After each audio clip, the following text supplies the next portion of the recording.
Bismillahirrahmanirrahim. Assalamualaikum warahmatullahi wabarakatuh. Halo guys, salam sejahtera untuk kita semua. Selamat pagi, siang, sore, dan malam untuk teman-teman semua. Pertama-tama puji syukur kita panjatkan atas kehadirat Allah Subhanahu wa taala yang telah memberikan kita kesehatan dan kesempatan sehingga kita dapat membuat tugas video ini yang diberikan oleh Ibu Rahmawati Nur Anissa SSI MSI selaku dosen pengampu mikrobiologi farmasi. Salawat serta salam tak lupa pula kita kirimkan kepada junjungan Nabi besar kita, yaitu Nabi Muhammad SAW, Nabi yang telah membawa kita dari alam kegelapan menuju alam yang terang benderang seperti sekarang ini. Baiklah, di sini kami akan mempresentasikan hasil kerja kelompok kami atau hasil diskusi kami mengenai fase-fase pertumbuhan mikroorganisme. Baiklah, sebelumnya saya akan memperkenalkan teman-teman kelompok saya.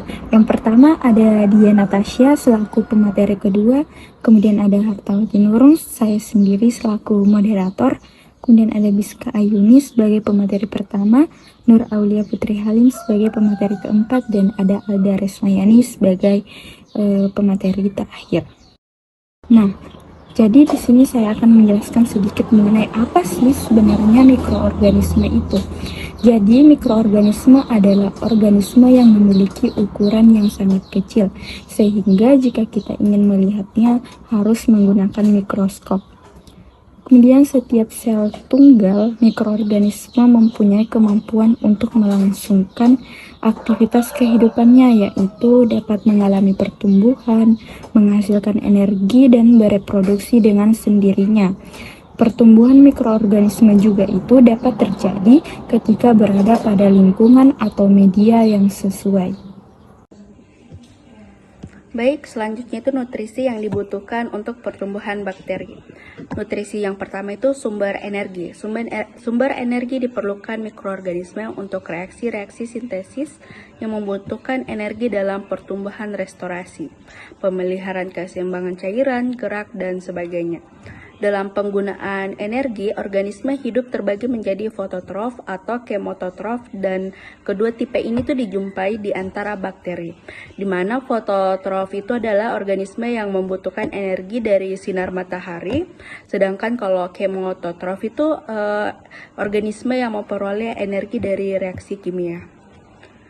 Terus sumber nutrisi yang kedua itu adalah sumber karbon. Organisme yang berfotosintesis dari bakteri yang memperoleh energi dari oksidasi senyawa organik menggunakan bentuk karbon yang teroksidasi atau karbon dioksida sebagai sumber utama karbon seluler. Perubahan CO2 menjadi unsur pokok sel organik adalah proses reduktif yang memerlukan pemasukan bersih energi. Terus yang ketiga itu ada sumber nitrogen. Nitrogen dimanfaatkan oleh mikroorganisme untuk sintesis protein dan asam-asam nukleat. Bakteri menggunakan nitrogen atmosferik, beberapa tumbuh pada senyawa anorganik, dan yang lain itu membutuhkan nitrogen dalam bentuk senyawa organik, di mana nitrogen atmosferik ini merupakan salah satu unsur kimia yaitu gas tanpa warna atau rasa. Terus yang keempat itu ada nutrisi dari belerang atau sulfur dan fosfor. Sulfur oleh hewan digunakan dalam bentuk sulfur organik, sedangkan pada tumbuhan dalam bentuk senyawa-senyawa sulfur anorganik, dan beberapa lagi menggunakan sulfur unsuri. Untuk fosfat biasanya diberikan sebagai fosfat, yaitu garam-garam fosfat. Dan yang terakhir itu ada unsur logam. Unsur logamnya itu seperti kalium, kalsium, magnesium, mangan, besi, seng, tembaga, dan kobalt. Bakteri membutuhkan unsur tersebut untuk pertumbuhan yang normal. Jumlah yang dibutuhkan biasanya sangat kecil dan diukur dalam ppm atau parts per million. Baik, untuk materi selanjutnya saya serahkan kepada pemateri berikutnya. Materi selanjutnya yaitu fase-fase pertumbuhan bakteri. Ada 4 fase, yaitu yang pertama fase lag. Fase lag ini merupakan fase penyesuaian bakteri dengan lingkungannya yang baru.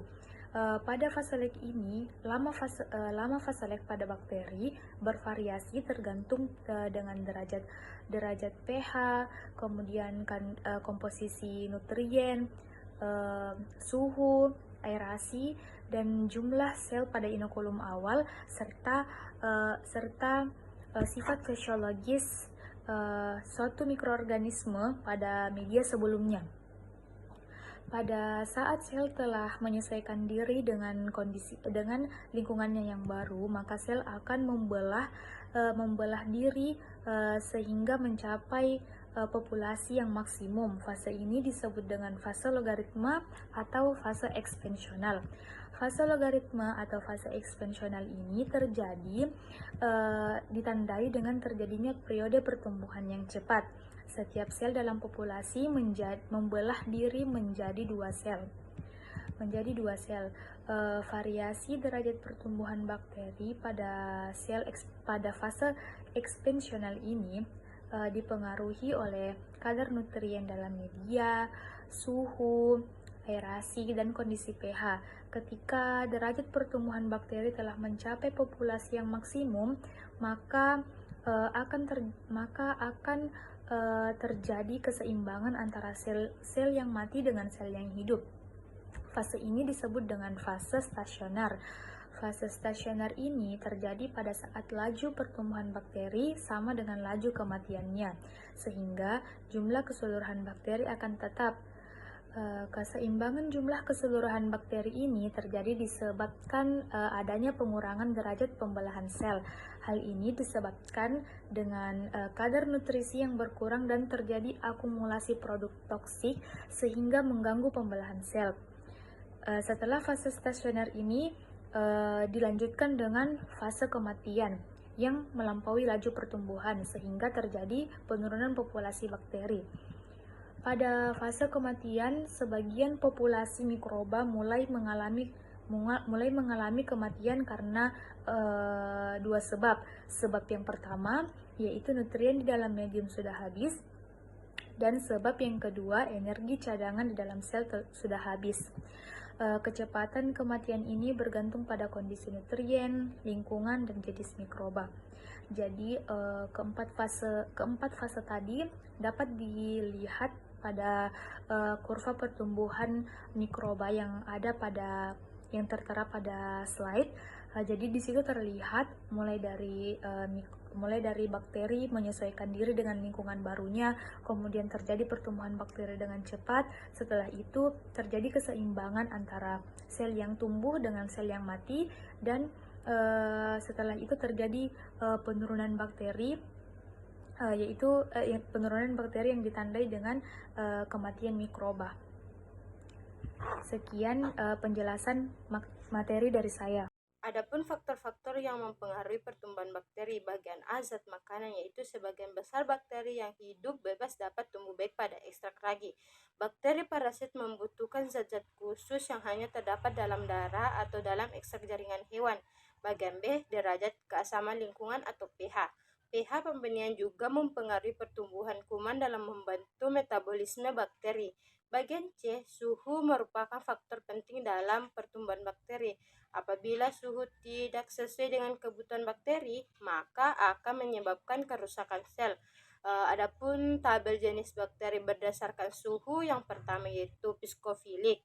Suhu pertumbuhannya itu kurang 5 sampai dengan 30 derajat Celcius. Suhu optimumnya yaitu 10 sampai dengan 20 derajat Celcius.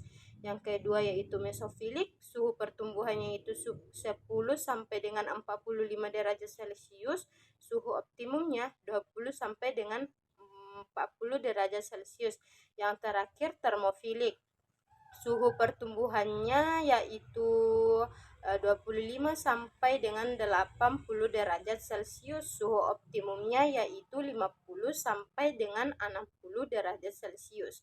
D. Kelembapan ruangan dengan kelembapan di atas 75 akan menyebabkan perkembangannya bakteri, sedangkan udara yang sangat kering dapat membunuh bakteri atau menyebabkan pemberhentian kegiatan metabolisme bakteri.